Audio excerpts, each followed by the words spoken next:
Hi ಎಲ್ಲರಿಗೂ, ಎಲ್ಲ ಅಡುಗೆ ಮನೆಯವ್ರಿಗೂ ಸ್ವಾಗತ. ಇವತ್ತು ಬೆಳಗ್ಗೆ ಟಿಫನ್ಗೆ ಚಪಾತಿ ಜೊತೇಲಿ ಮಾವಿನ ಹಣ್ಣಿನ ಸಾಸ್ ಮಾಡ್ಕೊತಾ ಇದ್ದೀನಿ. ಯಾವ ಥರ ಮಾಡೋದು ನೋಡೋಣ ಬನ್ನಿ. ನೀಟಾಗಿ ತೊಳೆದು ಸಿಪ್ಪೆನ ಬಿಡಿಸ್ಕೊತಾ ಇದ್ದೀನಿ.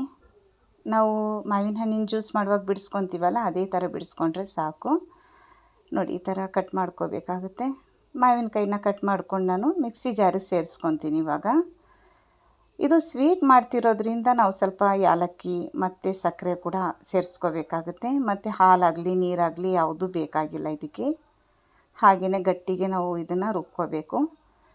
ಈಗ ಮಿಕ್ಸಿ ಜಾರಿಗೆ ಸೇರಿಸ್ಕೊಂಡು ಒಂದು 1/4 ಸ್ಪೂನಷ್ಟು ನಾನು ಏಲಕ್ಕಿ ಪುಡಿ ಕೂಡ ಸೇರಿಸ್ಕೊಂಡು 1 ಕಪ್ಪಷ್ಟು ಸಕ್ಕರೆ ಇಷ್ಟೇ ಹಾಕ್ಕೊಂಡಿರೋದು. ತುಂಬಾ ಸಿಂಪಲು. ಮಕ್ಕಳು ಹೊಟ್ಟೆ ಹಸ್ಕೊಂಡಾಗ ನಾವು ಪಲ್ಯ ಎಲ್ಲ ಬೇಗ ಮಾಡೋಕ್ಕಾಗಲ್ಲ. ಇದನ್ನು ಮಾಡಿಕೊಟ್ರೆ ಮಕ್ಕಳಾಗಲಿ ದೊಡ್ಡವರಾಗಲಿ ತುಂಬ ಇಷ್ಟಪಟ್ಟು ಒಂದ್ಸಲ ಟ್ರೈ ಮಾಡಿ, ನೀವು ಇಷ್ಟಪಟ್ಟು ತಿಂತೀರಾ. ಹಿಟ್ಟು ಕಲಾಯಿಸ್ಕೊತಾ ಇದ್ದೀನಿ. ನಾನು ಚಪಾತಿಗೆ ಸ್ವಲ್ಪ ಉಪ್ಪು ಹಾಕ್ಕೊಂಡು 1/4 ಗ್ಲಾಸಷ್ಟು ನಾನು ಹಾಲು ಕೂಡ ಸೇರಿಸ್ಕೊಂಡಿದ್ದೀನಿ. ಸ್ವಲ್ಪವಾಗಿ ನೀರು ಹಾಕ್ಕೊಂಡು ಬೇಗನೆ ಸಾಫ್ಟ್ ಆಗಬೇಕು ಅಂಥೇಳಿ ಹಾಲು ಹಾಕ್ಕೊಂಡಿರೋದು. ಕೆಲವು ಟೈಮಲ್ಲಿ ಸ್ಕೂಲಿಗೆ ಟೈಮ್ ಆಗಿರುತ್ತೆ, ಮಕ್ಕಳಿಗೆ ಕೆಲಸಕ್ಕೆ ಹೋಗಬೇಕು, ಅರ್ಜೆಂಟು, ಮತ್ತು ಇದು ಹಿಟ್ಟು ಕಲಾಯಿಸಿ ಮುಚ್ಚಿಕ್ಕೋದೆಲ್ಲ ಬೇಕಾಗಿಲ್ಲ.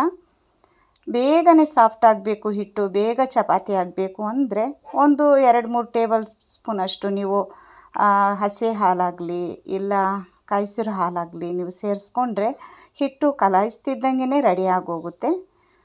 ನೋಡಿ, ನಾನು ಈಗ ಮುಚ್ಚಿಡೋಕೆ ಹೋಗಿಲ್ಲ, ಅದಕ್ಕೇನು ನಾನು ಟೈಮ್ ಕೊಟ್ಟಿಲ್ಲ. ಕಲಾಯಿಸ್ತಿದ್ದಂಗೆ ನಾನು ಚಪಾತಿ ರೆಡಿ ಮಾಡ್ಕೊಂಡ್ಬಿಟ್ಟೆ. ಸ್ವಲ್ಪ ಟೈಮು ಕಮ್ಮಿ ಇತ್ತು, ನನಗೆ ಅರ್ಜೆಂಟ್ ಇತ್ತು, ಹಾಗಾಗಿ ಈ ನಾಷ್ಟನ ರೆಡಿ ಮಾಡ್ಕೊಂಡಿದ್ದು.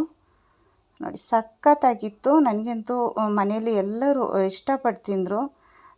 ನನಗೆ ಇಷ್ಟ ಆಯಿತು. ಮನೆಯಲ್ಲಿ ತೃಪ್ತಿಯಿಂದ ಇಷ್ಟಪಟ್ಟು ತಿಂದರೆ ನಮಗೂ ಇಷ್ಟ ಆಗುತ್ತೆ ಅಲ್ಲ. ನಾನು ತಿಂತಿದ್ದಂಗೆ ಕೇಳ್ತೀನಿ, ಇಷ್ಟ ಆಯಿತಾ, ಹೇಗಿತ್ತು ಅಂತ. ಸಖತ್ತಾಗಿತ್ತು ಅಂದರು. ತುಂಬ ಖುಷಿ ಆಗ್ತಿತ್ತು ನನಗೆ. ಮಕ್ಕಳು ಯಜಮಾನ್ರು ಇಷ್ಟಪಟ್ಟು ತಿನ್ನುವಾಗ ನಮಗೂ ಕೂಡ ಖುಷಿ ಆಗುತ್ತೆ ಅಲ್ಲ. ನೋಡಿ, ಸಾಸು ಫ್ರಿಡ್ಜಲ್ಲಿ ಇಟ್ಟಿದ್ದೆ, ಒಂದು 5 ನಿಮಿಷ ಸೇರಿಸ್ಕೊತಾ ಇದ್ದೀನಿ. ಮೊದಲು ನಾನು ಟೇಸ್ಟ್ ನೋಡ್ತಾ ಇದ್ದೀನಿ ಇದನ್ನು. ಸಖತ್ತಾಗಿ ಕಾಣಿಸ್ತಿದೆ ಅಲ್ಲ ನೋಡೋದಕ್ಕೂ ಕೂಡ. ಇದನ್ನು ನಾನಿವಾಗ ತಿಂತೀನಿ. ಇಷ್ಟಪಟ್ಟು ಮಾಡಿರೋ ಅಂಥ ಒಂದು ಟಿಫನು. ನೀವು ಕೂಡ ಟ್ರೈ ಮಾಡಿ ಇದೇ ಥರ. ಮಕ್ಕಳಿಗೆ ದೊಡ್ಡವ್ರಿಗೆಲ್ಲ ಮಾಡಿಕೊಡಿ. ಇಷ್ಟ ಆದರೂ ಒಂದು ಲೈಕ್ ಕೊಡಿ. ಬಾಯ್.